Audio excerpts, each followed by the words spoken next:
Good afternoon, and welcome to World in 5, your trusted source for comprehensive coverage of today's most pressing events. China's largest electric car manufacturer, BYD, has signed a $1 billion, £780 million, agreement to establish a manufacturing plant in Turkey, continuing its international expansion.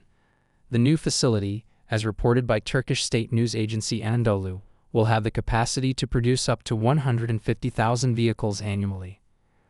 Shall be reporting on this. Expected to create around 5,000 jobs, the plant aims to start production by the end of 2026. The deal was formalized at an event in Istanbul, attended by Turkish President Recep Tayyip Erdogan and BYD's chief executive Wang Chuanfu. BYD has yet to provide additional details about the agreement in response to a BDC inquiry. This announcement follows increased pressure on Chinese electric vehicle (EV) manufacturers in the European Union (EU) and the United States. Recently, the EU raised tariffs on Chinese EVs to protect its motor industry, resulting in an extra 17.4% tariff on BYD vehicles imported from China, in addition to the existing 10% import duty. Back to you, John. Thanks for that update. Long before the advent of ChatGPT, governments were eager to utilize chatbots for automating their services and providing advice. We have Anthony reporting on this. These early chatbots tended to be simpler, with limited conversational abilities, explains Colin van Noort, a researcher based in the Netherlands who studies the use of AI in government.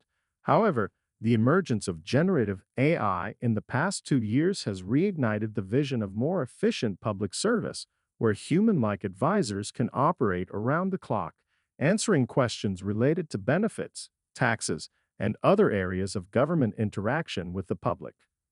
Generative AI is advanced enough to deliver human-like responses, and with adequate training on high-quality data, it could theoretically address a wide range of inquiries about government services.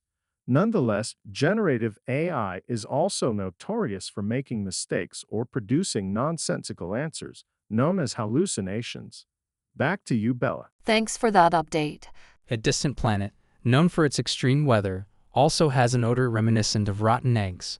According to a new study, scientists analyzed the atmosphere of HD 189,733 bits, which features scorching temperatures and glass-like rain, using data from the James Webb Space Telescope. We have Jensen reporting on this. Hydrogen sulfide, a gas also found on Jupiter, dominates HD 189,733 bits atmosphere and emits a noticeable odor similar to the smell of farts. This discovery marks one of the first detections of hydrogen sulfide on an exoplanet, a planet outside our solar system. So, if your nose could work at 1,000 degrees Celsius, the atmosphere would smell like rotten eggs, said Dr. Guangwei Fu, an astrophysicist at Johns Hopkins University who led the research. The findings were published in the journal Nature. Although hydrogen sulfide can be a biosignature gas indicating potential life, researchers are not looking for life on this planet.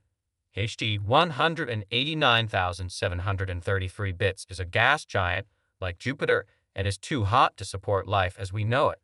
However, the presence of hydrogen sulfide is a significant step toward understanding how planets form. Back to you, John. Thanks for that update. Our world relies heavily on randomly generated numbers, and without them, a significant portion of modern life would cease to function. So, why are they so difficult to find?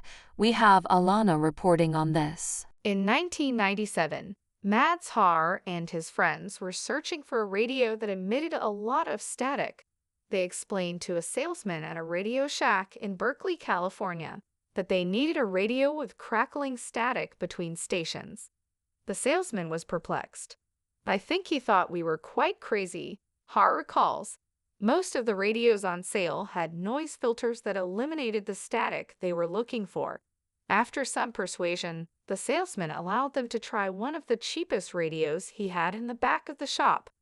When they inserted a couple of batteries into the small, gray, $10 radio, it burst forth with a wall of static. "We were jumping up and down," says Haar. "That little radio had the potential to make them rich."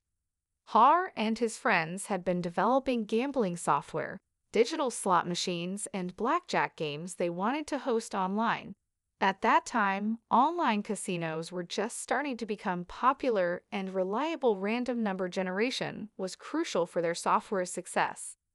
Back to you, Bella. Thanks for that update. Thanks for tuning in to World in 5 for your daily dose of news and updates. Don't forget to hit that subscribe button and turn on notifications so you never miss out on breaking stories and insightful analysis.